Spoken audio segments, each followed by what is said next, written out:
Hola, buenos días a todos y todas. Espero que estéis bien.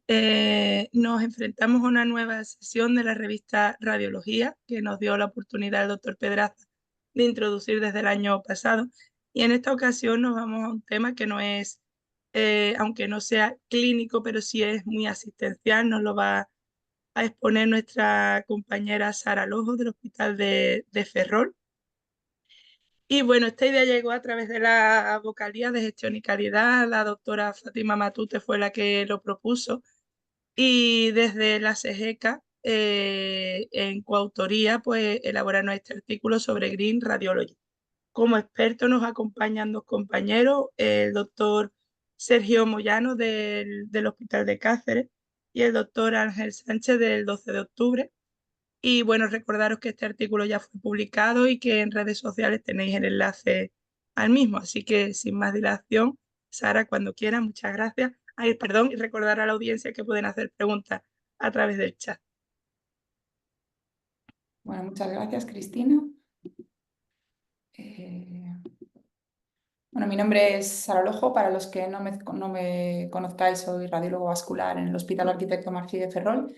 Y en primer lugar me gustaría daros las gracias a los que conformáis el equipo de estas sesiones, al doctor Pedraza por invitarme a dar esta charla y a todos los que estéis conectados por el madrugón.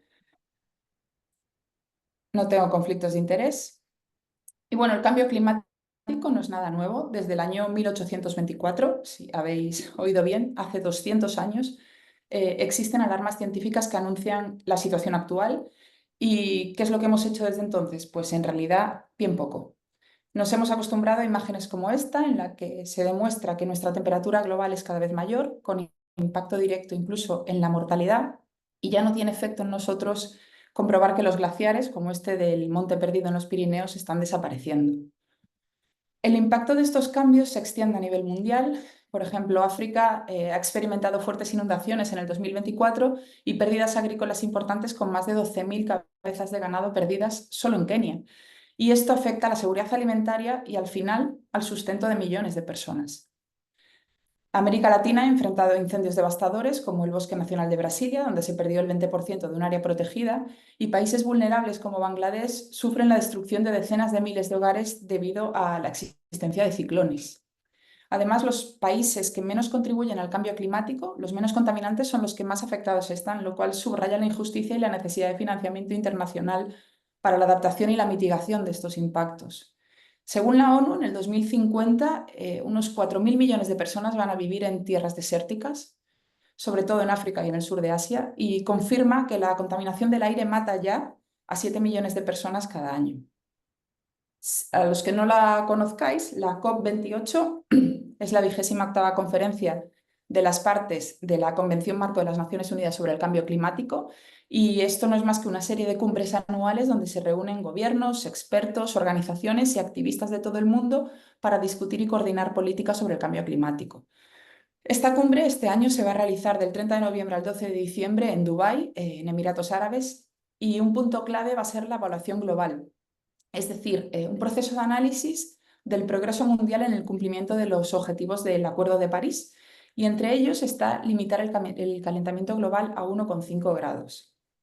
Esta COP, además, este año es significativa porque se va a celebrar en Emiratos Árabes, que, como sabéis, es un país petrolero, que ha expresado su compromiso de liderar acciones climáticas y generará expectativas de avance importantes si son capaces de cumplirlas. Este límite de 1,5 grados es importante, esta cifra es importante. Por desgracia, este límite ya lo hemos sobrepasado en el año 2024, al menos de manera temporal. ¿Y qué significa que la temperatura global del planeta aumente 1,5 grados? Bueno, pues con 1,5 grados de calentamiento, la frecuencia y la intensidad de los fenómenos climáticos extremos, como son las olas de calor, las sequías, los incendios forestales y las inundaciones, van a aumentar significativamente. Muchos ecosistemas naturales, como los arrecifes de coral y los bosques boreales, están en riesgo, y se estima que con el aumento de 1,5 grados, entre el 70 y el 90% de los arrecifes de coral pueden desaparecer. Y esto impacta gravemente en la biodiversidad marina y en las comunidades costeras que dependen de estos ecosistemas. Las altas temperaturas van a afectar a la producción agrícola, reduciendo el rendimiento de los cultivos del trigo, el arroz, el maíz, y pone en riesgo la seguridad alimentaria global. Y las sequías y las olas de calor también afectan a las reservas de agua, agravando el acceso a recursos básicos. Un calentamiento de 1,5 grados acelera el deshielo de los glaciares y del Ártico y provoca un aumento del nivel del mar. Y esto es un riesgo directo para las ciudades costeras y para las islas bajas y puede obligar a millones de personas a desplazarse debido a la pérdida de tierras habitables. Las olas de calor más frecuentes y prolongadas aumentan los problemas de salud relacionados con el calor y las enfermedades. Y además el cambio climático contribuye a la propagación de enfermedades infecciosas en áreas donde antes no eran comunes. Está claro que nosotros, a nivel individual, no podemos frenar a la grande industria, pero en nuestro pequeño mundo tenemos que saber que la crisis climática es el mayor reto de salud pública del siglo XXI, que en el año 2007 en los Estados Unidos las emisiones de gases de efecto invernadero dependientes solo de la sanidad representaron hasta el 8% de las emisiones totales del país. Y este porcentaje aumentó hasta un 6% desde el año 2010 al 2018, contribuyendo la sanidad significativamente al cambio climático. En Estados Unidos, la sanidad constituyó hasta un 4,6% del total de las emisiones de gases, a nivel global, la sanidad constituyó hasta un 4,6% del total de las emisiones de gases de efecto invernadero. Y dentro del sector sanitario, el mayor contribuyente de estas emisiones es la atención hospitalaria. Nos enfrentamos, pues, a una llamada urgente a la acción para reducir nuestra huella de carbono, y ahora el conocido lema de piensa global y actúa local es más necesario que nunca. Somos la primera generación en sentir los efectos del cambio climático y vamos a ser la última que podamos hacer algo para paliarlo. Cada vez hay más organizaciones sanitarias que se comprometen a reducir sus emisiones de gases de efecto invernadero y existe multitud de iniciativas a nivel internacional, algunas de las cuales incluso ofrecen capacitaciones a los facultativos para reducir el impacto ambiental en las consultas, además de programas de reciclaje y de ahorro energético. En relación a todo esto y a cómo podemos elaborar estrategias a nivel local en nuestros servicios de radiodiagnóstico que mejoren la sostenibilidad, tuve la suerte de escribir este artículo junto a dos coautores fantásticos que son el doctor Rovira y el doctor Morales, y este artículo lo tenéis accesible en Radiología. Ahora lo voy a desglosar añadiendo información nueva o relevante que ha aparecido en el último año. Los servicios de radiodiagnóstico contribuyen fundamentalmente al cambio climático en tres ejes, que son el consumo de energía, la generación de residuos y la polución medioambiental. ¿Y qué es lo que podemos hacer al respecto? Bueno, pues aquí es donde entra el concepto de servicio de radiología verde. ¿Y qué es un servicio de radiología verde? Bueno, es un establecimiento sanitario, como lo son todos, que ejecutando su misión, es decir, realizando el objetivo que tienen todos los servicios de radiodiagnóstico, uno de sus objetivos estratégicos es la reducción continua del impacto ambiental, cumplir la normativa que se aplica en este tema y establecer líneas de acción concretas para reducir la huella ecológica, la huella de carbono y la huella hídrica que generamos.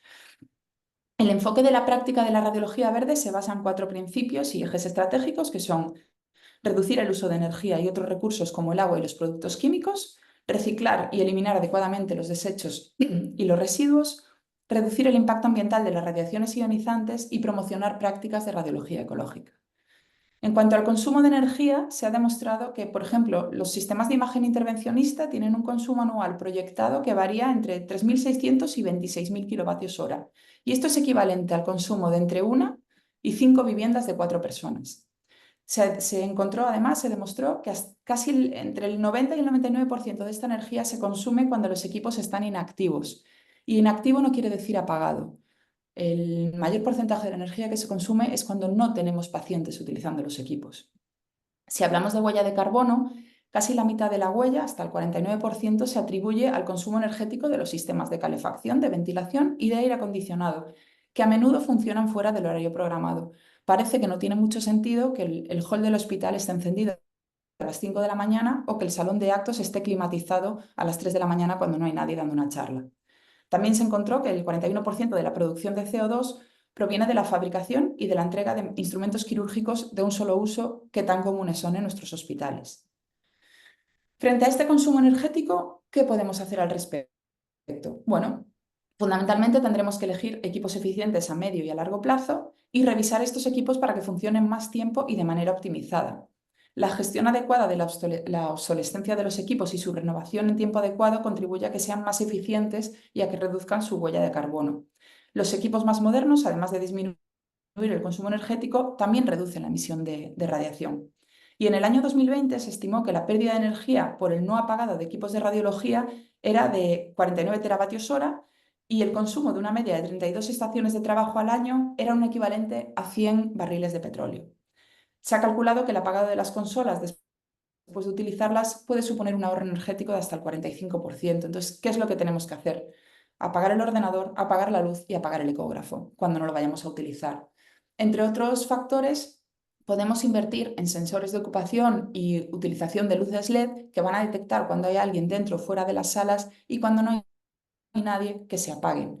Como hemos dicho, apagar los packs, apagar los ecógrafos, no hace falta tener los 5 tags encendidos durante la guardia y un control más exhaustivo de los sistemas de ventilación y de climatización, que no tienen por qué estar utilizándose en todo el hospital durante todo el día.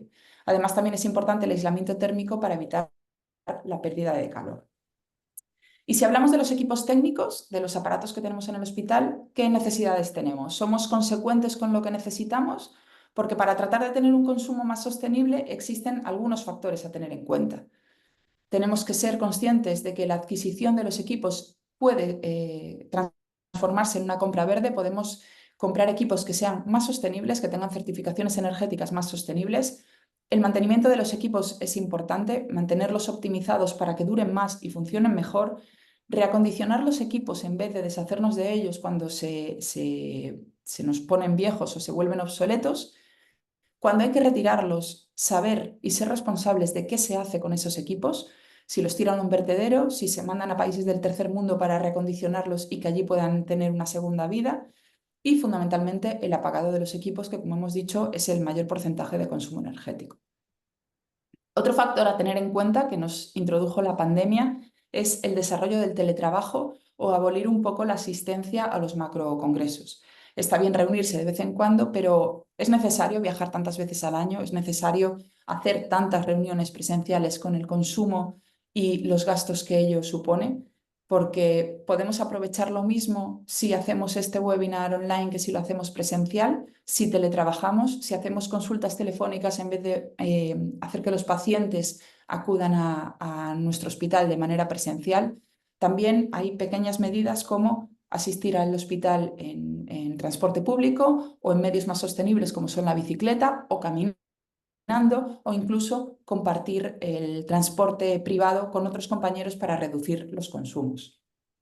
Por otro lado, si hablamos de plásticos o de la generación de residuos, los instrumentos quirúrgicos de un solo uso son una fuente importante de desechos. Menos del 5% de estos plásticos se reciclan en el Reino Unido y se estima que hasta un 64% de los plásticos que se utilizan en los quirófanos podrían reciclarse si se implementaran los procesos adecuados. Pero la falta de instalaciones, es decir, que no haya contenedores divididos para los diferentes tipos de residuos y además la baja participación del personal son barreras significativas para el reciclaje en entornos sanitarios. Dentro de los residuos hay que distinguir entre residuos alimenticios, residuos sólidos o residuos médicos regulados. Y es esencial disponer de papeleras y de contenedores o contenedores de reciclaje claramente etiquetados dentro y fuera de las salas de reconocimiento, en las salas de personal y en las salas de actos de las reuniones. Al menos en intervencionista es sumamente notorio que nosotros trabajamos con plásticos dentro de plásticos que hemos sacado de plásticos. Es una barbaridad la cantidad de plástico que tiramos a la basura solo para sacar el kit del material que vayamos a utilizar. Y a veces incluso tiramos partes de ese kit que no utilizamos y que directamente se van a la basura, o porque no son útiles o porque no nos gustan. Tenemos una única papelera para tirar todos los materiales que utilizamos y una nula gestión de los residuos. ¿Y cómo lo podemos mejorar? Bueno, pues separando el material peligroso del reciclable, utilizando solo lo necesario y justificando los procedimientos. Es decir, vamos a utilizar solamente lo que tengamos que utilizar y además haciéndolo en procedimientos que sí o sí tenemos que realizar. Y es importante también tener en cuenta que a veces podemos elegir las técnicas con las que hacemos los procedimientos. El control por TAC o el control por eco es algo que tenemos que valorar porque la ecografía no contamina, pero no contamina más allá de estar enchufada, pero el TAC contamina mucho más. Y utilizar materiales biodegradables siempre que sea posible. La clasificación errónea de los residuos aumenta hasta 20 veces el coste del tratamiento y de la eliminación de los mismos. Y no sé si os habéis preguntado cuántas toneladas de papel se gastan a diario en un hospital, en órdenes que podrían ser informatizadas, o cuántos vasos de plástico utilizamos al día. Parece mentira que en el 2024 el papel siga siendo el vehículo principal de información en muchos centros o que la separación de residuos siga siendo una utopía. Si hablamos de contrastes, tenemos que saber que hasta el 15% del contraste que utilizamos en la jeringuilla se va a la basura sin utilizar y que el 85% de los contrastes que aplicamos en un paciente se va a eliminar a través de las vías urinarias y se manda directamente al medio ambiente. Con las nuevas leyes europeas, las empresas van a tener que pagar al menos el 80% del coste de cualquier tratamiento adicional de las aguas residuales. Y esto, al final, va a acabar en un incremento del coste de los contrastes a los usuarios. Hay estudios que han detectado trazas de gadolinio en los refrescos de restaurantes de comida rápida en Alemania. Es decir, el contraste no nos importa, no nos afecta que se mande a las aguas residuales hasta que en el vaso de Coca-Cola nos estemos tomando un chupito de gadolinio. Estos productos representan además hasta el 80% de los residuos farmacéuticos totales de un hospital y la mayoría de las recomendaciones que utilizamos para el gadolinio se pueden aplicar al resto de medios de contrastes yodados. Existen iniciativas por algunas casas comerciales que, como he dicho, se van a ver obligadas a pagar el sobrecoste del tratamiento de las aguas contaminadas por contrastes, que lo que hacen es recoger todo ese gadolinio que no se utiliza y reenviarlo dentro de su empresa para el reciclaje del mismo. Ahora mismo este tipo de proyectos están un poco paralizados porque no se sabe muy bien qué se puede hacer con este contraste que se recicla. Y este reciclaje lo pongo entre comillas porque en realidad lo único que estamos haciendo con esta recogida de reciclaje de contraste de las inyectoras y de las jeringuillas es evitar que más contraste se vaya a la basura, pero realmente reciclaje no es. Estamos recogiendo ese contraste para dejar de contaminar. Pero este contraste tiene que estar en unas condiciones específicas y tiene que ser estéril, es decir, no, si ha estado en contacto con el paciente o se ha utilizado directamente la jeringuilla ya no se puede reciclar, etcétera, etcétera. Esto a todas luces parece insuficiente. ¿Y qué alternativa tenemos para el reciclaje de contraste? Bueno, pues como en este hospital francés, este tipo de inodoros existen y lo que hacen es, son capaces de filtrar hasta el 99% del gadolinio y del yodo presentes en la orina de los pacientes después de una inyección de contraste. Si estos productos de contraste no se reciclan, no se filtran por las depuradoras y acaban contaminando la fauna y la flora y directamente, de manera secundaria, el agua del grifo. Entonces, este tipo de iniciativas es algo que quizás deberíamos plantearnos en todos los servicios de radiodiagnóstico.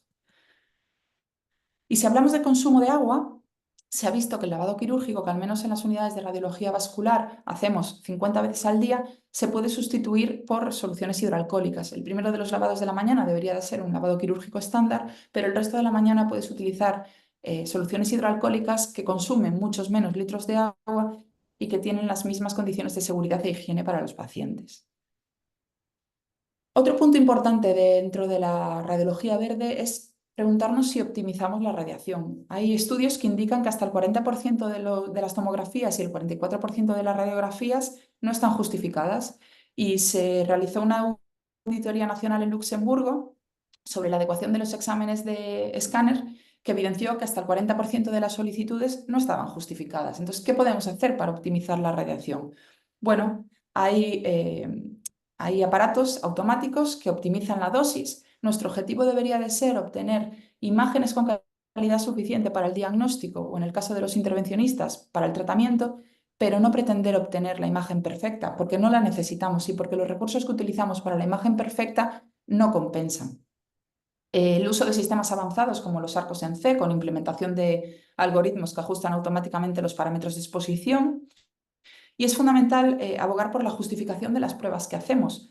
Lo ideal sería que, aunque la mayor parte de los servicios no disponen de tiempo para ello, destinar parte de la jornada laboral a valorar las peticiones. Es conocido que la tomografía es la principal fuente artificial de radiación a la que exponemos a la población y los esfuerzos en la aplicación de la justificación se deben dirigir especialmente a este tipo de solicitudes. La utilización de protocolos en los servicios también disminuye la cantidad de radiación que utilizamos y la cantidad de radiación que recibe el paciente. Y por último, hemos de pensar en la optimización también mediante la inteligencia artificial. porque se está utilizando para mejorar la calidad de las imágenes con menos dosis de radiación y esto ayuda a mantener la precisión diagnóstica mientras reducimos el riesgo de efectos estocásticos y deterministas en los pacientes.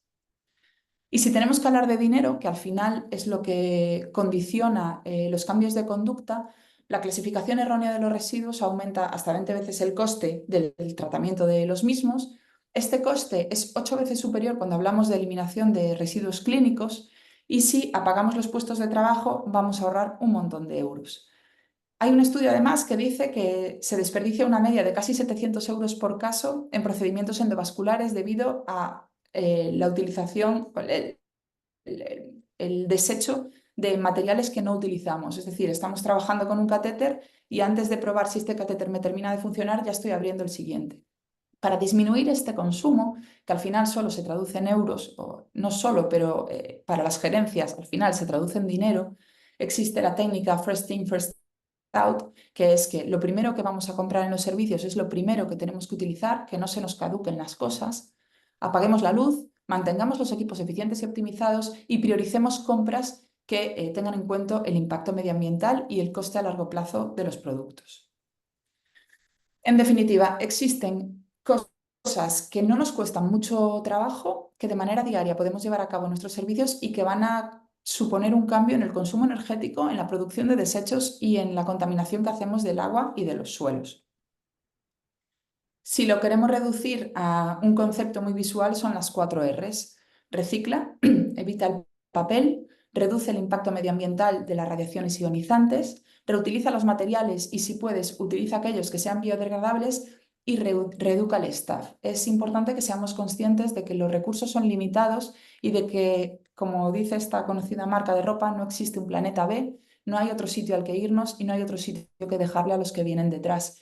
Y al final va a ser tarde cuando nos queramos dar cuenta de que los recursos se acaban y vamos a tener que seguir utilizando la medicina y vamos a tener que seguir haciéndonos resonancias y vamos a tener que seguir haciéndonos TAC y vamos a tener que seguir utilizando el gadolinio.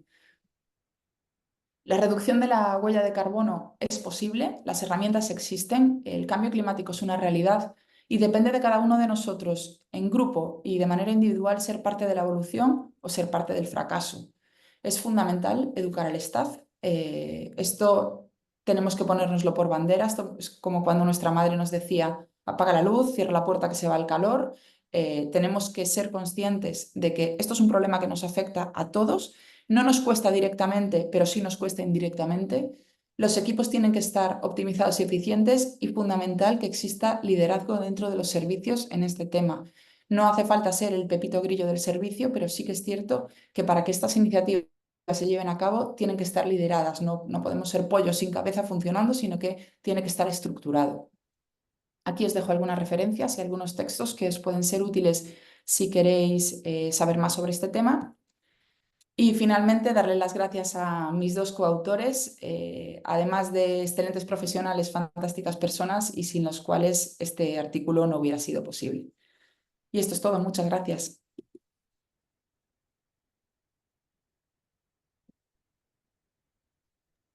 Muchas gracias, Sara. La verdad es que es un tema que como no nos lo cuenten, no caemos, ¿no? Y es una cosa súper importante y que, como tú has dicho, nos afecta a todos y todos y todas en mayor o menor medida algo podemos hacer, ¿no? Sobre este tema.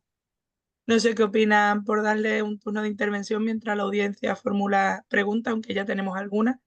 Ángel, Sergio, ¿qué opináis sobre esta iniciativa y cómo pensáis que se puede ir consolidando? Primero agradecer a Sara que haya explicado tan nítidamente esta problemática, ¿no? De la que ni somos ajenos ni podemos ser ajenos, ¿no? Eso es fundamental. Y sobre todo por haber explicado cómo podemos contribuir a ser parte o intentar ser parte de la solución. A mí me ha recordado es que cuando escuché a Sara por primera vez, una fábula guaraní muy bonita que decía que se desató un incendio muy importante en una selva y que todos los animales huían despavoridos, excepto un pequeño colibrí que con su pico cogía agua de un lago y lo soltaba al incendio. Y los animales pues se burlaban de él, decían, tú solo no vas a apagar el incendio. Y él le respondió, esta selva es mi hogar, me lo ha dado todo, y yo sé que solo no puedo apagar el incendio, pero hago mi parte. Y yo creo que eso es fundamental. Cada uno de nosotros debemos de hacer nuestra parte, porque pequeñas acciones sumadas pueden contribuir a un gran beneficio global. Y por eso agradecer a Sara que sea nuestro pequeño colibrí y haga su parte y nos haga a todos concienciarnos para ser un poquito más verdes con estas iniciativas. Gracias, Sara. A vosotros. Nada, yo igualmente agradecer a Sara que nos recuerde esta serie de cosas que podemos hacer cada día, poner nuestro granito de arena. Ya dicen que con pequeños granitos de arena podemos hacer montañas, ¿no? No solamente hay que esperar a que nos lo impongan desde el gobierno o desde directivas europeas, sino nosotros cada día hacer algo hacer algo por este planeta, no solamente a nivel de ya lo hacemos yo creo que en casa, cuando apagamos las luces, cuando ponemos la temperatura a una temperatura adecuada, ¿no? Y yo creo que en los hospitales también hay bastante labor por hacer, ¿no? Gracias a Dios, con los nuevos sistemas, los nuevos hospitales, las nuevas máquinas ya nos permiten hacer una reducción de lo que es el consumo energético, ¿no? Me gustaría preguntarle a Sara si existe algún sistema de auditoría ambiental en los servicios y en los hospitales donde certifiquen, igual que las casas se certifican con un nivel, se clasifican en nivel energético A, B, C, existen etiquetas medioambientales y en los hospitales esto está previsto o, de tal forma que podamos crear hospitales y servicios que sean ecosostenibles y certificados, ¿no? Y luego, cuando has comentado que hay que pagar los aparatos, los ordenadores, ¿esto piensas que lo tenemos que hacer nosotros o puede haber alguna persona encargada en los servicios? Porque nosotros, por ejemplo, en nuestro hospital siempre eran las señoras de la limpieza al acabar el día las que apagaban las luces o sea, del servicio. Y entonces existe que debe haber alguna persona dentro del servicio que se encargue de esta serie de cosas, porque a veces nosotros estamos ocupadas con otros problemas y se nos olvida estos pequeños detalles, ¿no? Claro, esto es muy interesante, Ángel, porque esta segunda pregunta, esto es otra manera de deshacerte del problema. Viene otro, apaga el ordenador y ya no es cosa mía, pero es que es cosa tuya. Eres tú el responsable de apagar ese ordenador. No tiene que venir la señora de la limpieza a apagar la luz. No personalizado en vosotros, pero quiero decir, el objetivo es que entendamos que esto es un problema que nos afecta a cada uno de nosotros. Que es que al final, el día que nos tengamos que hacer una resonancia y para pagar el gadolinio o un TAC y para pagar el contraste que tenemos que utilizar, lo tengamos que pagar de nuestro bolsillo porque la sanidad pública ya no pueda sostener lo que va a costar utilizar el gadolinio, entonces ahí nos va a pesar. Ahí sí vamos a ser conscientes de que, coño, yo necesito hacerme una resonancia para ver cómo va mi X o mi control oncológico. Yo necesito esto, pero me lo tengo que pagar de mi bolsillo. Entonces aquí me duele. Mientras sea un problema de otros, mientras no nos afecte directamente, ¿por qué no cerramos la puerta cuando somos pequeños y nos vamos de casa? ¿Por qué dejamos las luces encendidas? Porque no pagamos las facturas. En el momento en el que empiezas a ser un adulto y te empiezan a llegar las facturas de Endesa de 200 euros, dices, joder, voy a poner la lavadora a una hora diferente, que esto repercute en mi economía. Pues esto es lo mismo. Tenemos que intentar y no intentar, tenemos que conseguir ser conscientes de que esto es un problema a nivel individual también, que es que nos va el planeta en esto. Parece las charlas de Pepito Grillo y parece que sí, llevamos años, pues eso, 200 años hablando de ecología y de sostenibilidad, pero es que no hemos hecho ni caso. Y así tenemos el 20% del Amazonas deforestado, y así tenemos las inundaciones, y así tenemos a gente muriéndose de hambre. Esto siempre pensamos que es un problema de otros y que no nos va a llegar, pero a la larga nos va a acabar llegando. Extrapolándolo al extremo, son las guerras. No nos afectan porque no nos tocan, pero en algún momento a lo mejor nos tocan. Entonces vamos a esperar a que los recursos se agoten y esto nos cueste dinero y a lo mejor no tengamos dinero porque por desgracia el mundo se mueve así para afrontarlo, o vamos a poner medios para no llegar al extremo. Y en cuanto a las certificaciones de las que hablabas, sí que en Estados Unidos existe una red de hospitales certificados como verdes. En Europa lo desconozco o al menos no lo he encontrado y en España tampoco. Pero sí que en Estados Unidos, que siempre van un poco adelantados o quizás tienen intereses secundarios que les obligan a ir adelantados porque al final es triste, pero la ecología también es una cuestión económica. sí que existen redes de hospitales certificados como más sostenibles. Muchas gracias, Sara. Vamos a plantear alguna pregunta de la audiencia y una de las primeras es cómo podemos gestionar adecuadamente los residuos de contraste en los servicios de radiología. Creo que ya has explicado a lo largo de la ponencia, ¿no? Lo de los contenedores, pero no sé si habría alguna medida más.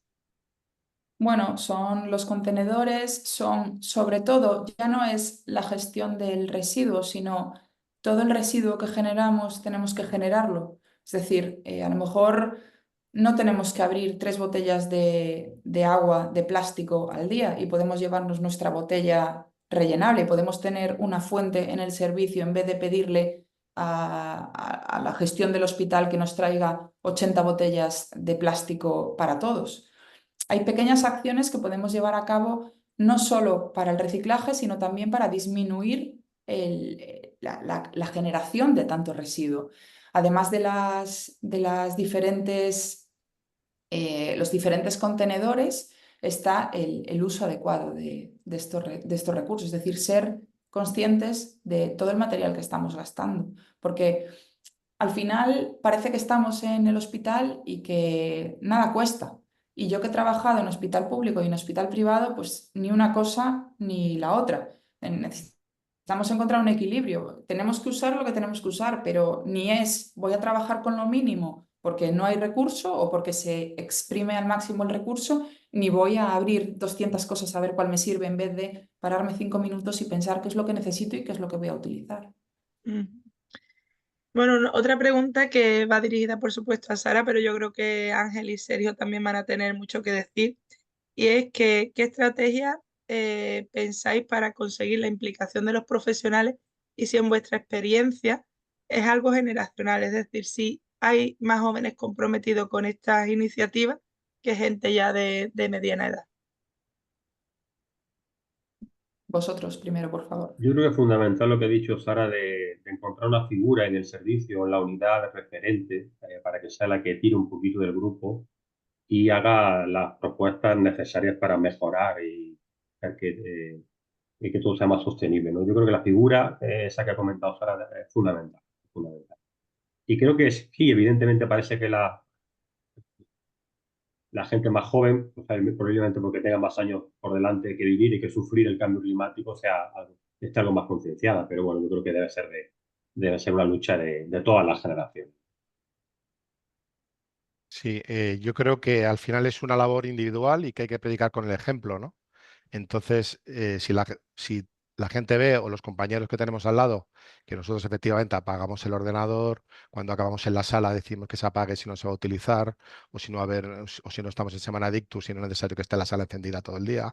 Es decir, hay una serie de cosas que podemos ir haciendo y dar ejemplo al resto porque luego al final la gente, como todo, tiene que tener figuras donde digamos, o sea, se reflejen, ¿no? También puede haber iniciativas positivas, es decir, que aquella persona, pues no sé, que venga al hospital en bicicleta, pues se le prime de alguna manera, no sé cómo se podía primar, existe en otros países, yo sé que se prima, entonces, bueno, pues te pueden dar un pequeño plus en la nómina, ¿no? Si tú, o sea, certificas que vienes en bicicleta, que es hoy en día con los sistemas que tenemos, estamos de Google Maps, etcétera, puedes certificar que tú has ido en bicicleta al hospital o que has venido en transporte público y que eso se prime de alguna manera, ¿no? Por supuesto, lo del plástico, por ejemplo, en nuestro hospital existen botellas de plástico. Cuando vamos a comer al comedor, podemos elegir entre coger agua, digamos, del grifo o botellas de plástico. Yo pienso que en un sitio como Madrid, que tenemos un agua estupenda, debería estar prohibido que en el hospital, igual que no hay bebidas alcohólicas, también debería estar prohibido el uso de botellas de plástico. Tenemos una junta que se llama Carmen Gallego, que es la jefa de radiología pediátrica del hospital, que más de una vez ha tenido una bronca con lo que llevan el comedor diciendo que porque hay botellas de plástico, que eso no tenía que permitirse, ¿no? Aparte se sabe que el agua embotellada puede tener incluso más contaminación de microplásticos, etcétera. En otros sitios donde el agua sea peor, pues la gente a lo mejor puede estar justificado que haya botellas de plástico. Desde luego en Madrid yo pienso que no. También las máquinas, por ejemplo, expendedoras, ¿no? Que tendría que dar la posibilidad de que tú fueras con tu vaso y que no se gastara un vaso de plástico cada vez que tomas un café, ¿no? Es decir, que hay muchas cosas que se pueden hacer, ¿no? En nuestro hospital también hubo una campaña para que la gente utilizara las escaleras y se pusieron pegatinas y las escaleras diciendo, por favor, utilizad las escaleras y no coged los ascensores, que aparte os viene bien para hacer ejercicio. O sea que hay muchísimas cosas que se pueden hacer, pero yo creo que lo fundamental es dar ejemplo y que la figura que, o sea, como ha comentado Sergio y Sara, que hay una figura en un hospital o en el servicio que esto no lo recuerde, pues también es importante porque las cosas se nos olvidan, tenemos muchos problemas y a veces no nos damos cuenta de que estamos haciendo las cosas mal. Así que nada, felicitar a Sara por la excelente ponencia y por recordarnos toda esta serie de cosas que podemos hacer para tener un mundo mejor. Muchas gracias. Bueno, yo creo que además hay veces que o sea, somos animales que funcionamos por imitación y al final, si todo el mundo en nuestro servicio es consciente o consecuente, el que no lo sea le va a acabar dando vergüenza no reciclar. Porque si todo el mundo tira el cartón al cartón, si yo voy y tiro plástico al cartón, va a haber alguien que venga y me diga, oye, por favor, que al final tenemos que tener un poco de conciencia de grupo que a veces es tan ausente, pero tú en tu casa haz lo que te dé la gana, pero aquí en el hospital las cosas tienen que estar reguladas. No podemos bajar al comedor de verde, pues tenemos que reciclar. O sea, creo que tiene que venir, tiene que haber un liderazgo fuerte por parte de las gerencias, pero sí que es cierto que dentro de los servicios tiene que haber estrategias dirigidas y líderes que sean perseverantes en este tipo de ideas, que al final cuesta mucho integrarlas porque el ser humano piensa que esto no es importante porque esto lo vemos lejísimos, esto no nos afecta. Que el Amazonas se esté destruyendo no nos afecta, que en Bangladesh se ahoguen con los ciclones no nos afecta. Pero ojo, la frase de quien contamina paga va a ser real. Y yo creo que al final esto va a repercutir en que las gerencias sanitarias que más contaminen van a ser las que más paguen. Y cuando nos vengan a apretar de arriba porque tienen que pagar, porque estamos contaminando, va a ser mucho peor que si ponemos los medios primero. Muchas gracias a los tres. Otra pregunta, en este caso del doctor Vilanova, nos comenta si crees que veremos algún cambio de paradigma de poder integrar equipos muy sostenibles de bajo campo de riesgo en la era que prima la alta tecnología por encima de todo. Sí, esto es muy interesante y yo creo que aquí la inteligencia artificial probablemente tenga un papel muy importante a pesar de que contamina la inteligencia artificial. Pero sí que es cierto que el objetivo de las empresas, de las casas comerciales y nuestro objetivo también debería de ser empujar a estas casas comerciales a hacer sistemas más sostenibles, tiene que ser contaminar cada vez menos. Y es lo que decía en la charla, a veces perseguimos la imagen perfecta para poder hacer un diagnóstico, cuando con una imagen de peor calidad, peor entre comillas, es suficiente para atender al paciente perfectamente. Yo no necesito a lo mejor hacer series de fluoroscopia. Lo voy a ver seguro que mejor, pero es que a lo mejor sin hacer la serie completa yo ya no tengo lo suficiente para poder tratar correctamente a ese paciente y al final es radiación que utilizo y son recursos que utilizo. Son pequeñas cosas que podemos ir utilizando todos los días y que van sumando y que somos uno más uno más uno, muchos millones en el mundo que nos dedicamos a lo mismo. Entonces, ya las casas comerciales, por el interés que tienen económico, porque al final les va a suponer un gasto y los equipos más eficientes energéticamente van a ser los que más se compren, y nosotros, por la concienciación y porque al final también se nos obligará de alguna manera a ser más sostenibles, tendremos que acabar llegando a un punto común. Ujú. Mira, un concepto que ha salido en tu respuesta, también preguntan, ¿cómo creéis que se puede gestionar el gran consumo energético de la inteligencia artificial en los hospitales? No sé si queréis decir algo al Bueno, es un respecto. problema, yo creo que lo ha medio mencionado Sara. Creo que cada vez estamos yendo hacia servidores más potentes que deben de estar permanentemente encendidos para tener una respuesta inmediata y creo que es complicado casar eso con una radiología sostenible. No sé si la inteligencia artificial va a mejorar, como dice Sara, a optimizar la imagen y los recursos para hacer que nuestros diagnósticos sean más precisos, con menos radiaciones, pero probablemente requiera mucho consumo energético. No sé si el balance va a ser en ese sentido negativo o positivo de la inteligencia artificial sobre una radiología más verde. No sé, Sara, ¿qué opinas tú? Bueno, por desgracia el futuro no lo sabemos, pero habrá que pensar que tendremos que encontrar un equilibrio entre el consumo energético de los sistemas de inteligencia artificial y la optimización de la imagen, disminuyendo los recursos basales que utilizamos para generar esta imagen. Ojalá dentro de los intereses de las grandes empresas de IA también esté el ser más sostenible o la penalización que obtengan por consumos les obligue a ser más sostenibles. ¿Qué Bueno, opinas, yo pienso, Ángel, de esto? sí, yo pienso igual que mis compañeros, ¿no? Efectivamente, la inteligencia artificial tiene un gran consumo energético, por lo menos eso es lo que se nos transmite, pero por otro lado tiene ventajas, ¿no? También pues reduce la necesidad de repetir estudios con una calidad subóptima, nos va a optimizar los protocolos de adquisición en otros equipos, va a disminuir los tiempos de escaneo, especialmente en los estudios de resonancia magnética, también nos va a permitir menor uso de los medios de contraste, ya que los contrastes van a estar más optimizados, y también nos puede permitir optimizar los recursos, ¿no? Se ha hablado antes de las peticiones innecesarias en radiología o estudios innecesarios. Pues probablemente también nosotros a veces no tenemos tiempo de revisar esas peticiones, pero con ayuda de un inteligencia artificial también nos podrá ayudar a decir qué estudios están indicados y qué estudios no están indicados, o en qué caso es mejor utilizar la ecografía y no hacer un TAC, ¿no? Por ejemplo. Entonces yo pienso que, bueno, tiene sus pros y sus contras, pero yo creo que el balance final puede ser positivo, ¿no? Ujú. Y existen guías clínicas internacionales estandarizadas para conseguir radiología verde en vuestro conocimiento, ¿sabéis de alguna? A mí no sé, no me No, suena pero es que ninguna. partimos de la base de que la mayor parte de los hospitales, bueno, no la mayor parte, pero hay muchos hospitales que todavía trabajan sin protocolos.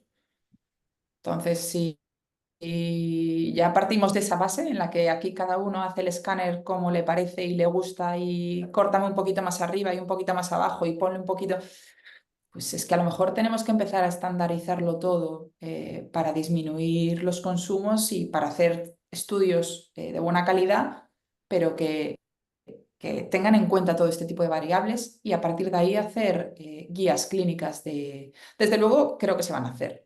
Creo que se van a hacer guías clínicas de servicios sostenibles. Es impepinable que esto va a seguir o por intereses reales de ser ecologista y de cuidar el planeta o por intereses secundarios, pero esto va a seguir hacia adelante. De hecho, cada vez lo vemos más.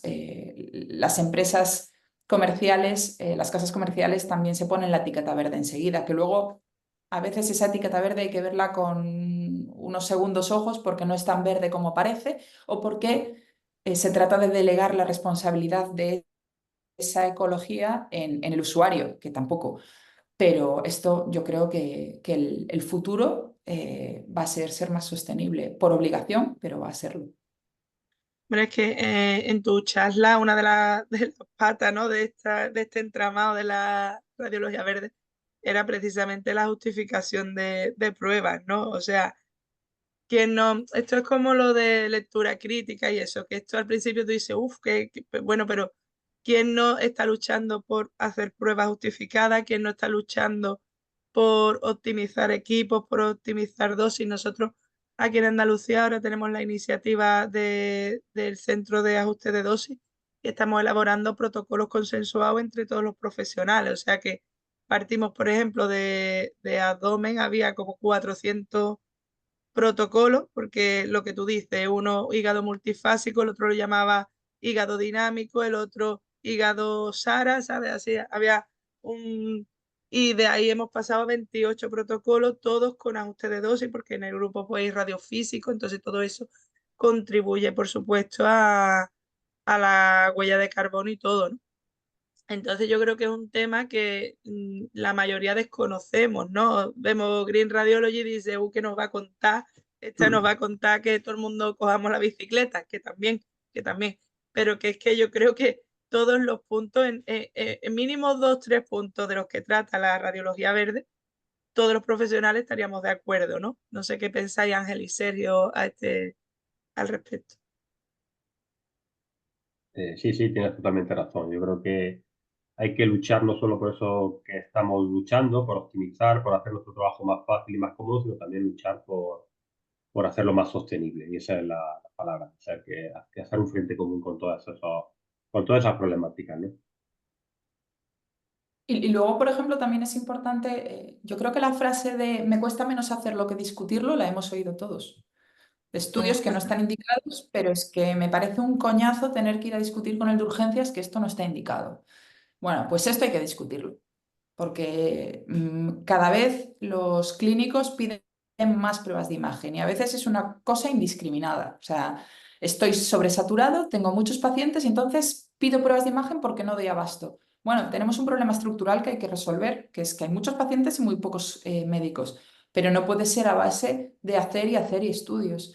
En los servicios normalmente no existe este tiempo destinado a la gestión de la justificación, pero al final es un ahorro en tiempo y en dinero, porque si saco estas pruebas de lista de espera porque no están justificadas, estoy ahorrando tiempo y estoy ahorrando dinero. Entonces, quizás es otro punto a tener en cuenta por las jefaturas, que es necesario. O sea, esto no es un coñazo ni es una pérdida de un facultativo media mañana valorando pruebas, es que esto hay que hacerlo. Es que yo he ido a hacer ecografías de peonada, por ejemplo, y el paciente ya está operado. Y dices tú, ¿pero usted para qué viene? Ah, no, pero la hernia ya me la operaron hace 6 meses. Ya, entonces, hay también un factor de concienciación social. Si le llaman para hacer una ecografía que ya no necesito, no la use. Si tiene una cita y no va a venir, avise, porque esto también es gestión de los recursos. Yo creo que hay que establecer medidas a nivel global, sociales y sanitarias. Pero empecemos por las sanitarias porque al final son las que podemos gestionar y porque también somos población, porque luego nosotros también vamos a ser usuarios. Entonces, no por el hecho de ser médicos hacemos las cosas bien siempre. Bueno, yo creo que aunque han ido saliendo conceptos, pero por concluir una última pregunta, también dirigida a los tres, que yo creo que es una forma buena de cerrar esta sesión tan productiva, ¿no? Y de todos los retos que han ido saliendo, ¿cuáles son los más importantes de cara al futuro para conseguir una radiología verde, en vuestra opinión?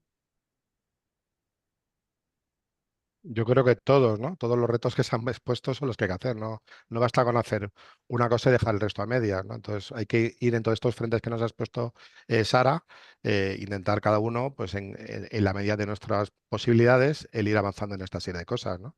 Yo creo que al final hay que ir con todo, ¿no? Porque habrá cosas que podamos hacer y otras que no, pero las que podamos hacer, hacerlas. Es decir, que no hay que restringirse solamente a un apartado concreto, sino ir con todos estos frentes. Todos ellos me parecen importantes. Sí, yo estoy con Ángel, entender que cambiar nuestro concepto y nuestro pequeño entorno de trabajo, nuestro entorno doméstico es fundamental y entender que esos pequeños cambios sumados van a crear un gran beneficio global. La suma de todo es importante y yo creo que debemos empezar por hacerlo hacer ejemplo y hacerlo en nuestro entorno de trabajo, para dar ejemplo y que todos sumemos, y yo creo que el beneficio global será importante. Yo opino como mis compañeros. Creo que esto no es... hay que abarcar todo lo posible porque al final de todo lo que abarcamos siempre nos vamos a quedar un poquito cortos. Entonces, creo que es un lavado de cara global, que no pasa nada si vas a un congreso y nadie te regala una libreta, que al final es una libreta que vas a meter en un cajón o le vas a dar a los pequeños para que pinten y es recursos que se van a la basura. No pasa nada si en vez de llevarte al restaurante y hacer una cena del carajo, hacen como en la ECR y te dan tu bolsita con tu sándwich y que no se nos caen los anillos por comer de vez en cuando así. Es decir, creo que son cosas que tenemos que instaurar desde ya. Creo que tenemos que hacernos fieles creyentes de que la ecología y la sostenibilidad son una obligación, no son una opción ya. Por desgracia, ya han pasado 200 años desde los primeros avisos. Ya no, esto no es opcional, esto va a ser una obligación. Y si queremos dejarle un planeta a los que vienen detrás, si queremos llegar, o al menos mi generación, llegar a los 70 con un aire que se pueda respirar, tenemos que instaurar cambios ya. Perfecto, muchas gracias, Sara, Ángel y Sergio. Yo creo que Salva tendrá a modo de conclusión Sí, algo que comentar, ¿no? Sobre la sesión. Pues simplemente, primero, agradeceros a todos vuestra participación. Gracias, Cristina, por tu excelente moderación. Muchas gracias, Ángel y Sergio, por vuestros excelentes comentarios y ejemplos sobre el tema y como expertos. Y gracias, Sara, por tu entusiasmo que contagias y que, vamos, salimos de aquí con energía para hacerlo todo, ¿no? Yo, para intentar resumir, me pensaba como una regla mnemotécnica de A, E, I, O, U. A de un poco todo el tema de la gestión adecuada de la contaminación de las aguas y del suelo que has dicho, ¿no? El tema del ejemplo de los contrastes. La E un poco de desechos y residuos, ¿no? Lo que nos has puesto de ejemplo de los plásticos y plásticos y plásticos que utilizamos. La I de energía, el tema que nos habéis comentado de apagar un poco los equipos. La O de protocolos, de guidelines, que entendemos un poco, y el ejemplo que ha puesto también Cristina, ¿no? A nivel de Andalucía. Y la U de justificación. Tenemos que seguir peleándonos por intentar un poco hacer las pruebas que están justificadas y las que no, no hacerlas, ¿no? No sé si te apetece, Sara, añadir algo más de cara a la audiencia. Nada, yo daros las gracias porque sí que es cierto que la sostenibilidad no es el topic que más interese. Es verdad que a priori son las charlas a las que la gente no acude porque, pues esto, consideramos que no es un problema nuestro, que es un problema de otros, pero es importante que este tipo de plataformas también den espacio a estos temas porque es un problema que existe, es un problema de todos y necesitamos abrir los ojos y abrir los oídos a todas estas cosas que no nos gusta oír. Así que por mi parte agradecerte la invitación. Me alegro mucho de que contéis con este tipo de charlas dentro de lo técnico y lo asistencial. Perfecto, pues muchas gracias, Sara. Simplemente comentar por casualidad, mañana yo siempre invito a los ponentes a ver qué tema quieren hacer y ha coincidido que mañana otra radióloga intervencionista, Mireia Teixidó, va a hablar de sostenibilidad en radiología, pero ha sido el azar, de verdad, no está teledirigido de ninguna manera, ha coincidido, pero revela un poco el interés de toda la comunidad radiológica. Entonces mañana quizás no sé un poco qué nos va a hablar Mireia, pero seguramente que complementará muy bien tu excelente presentación, Sara. Bueno, gracias a todos y que tengáis un gran día. Nos vemos. Un saludo. Gracias. Adeu. Adiós.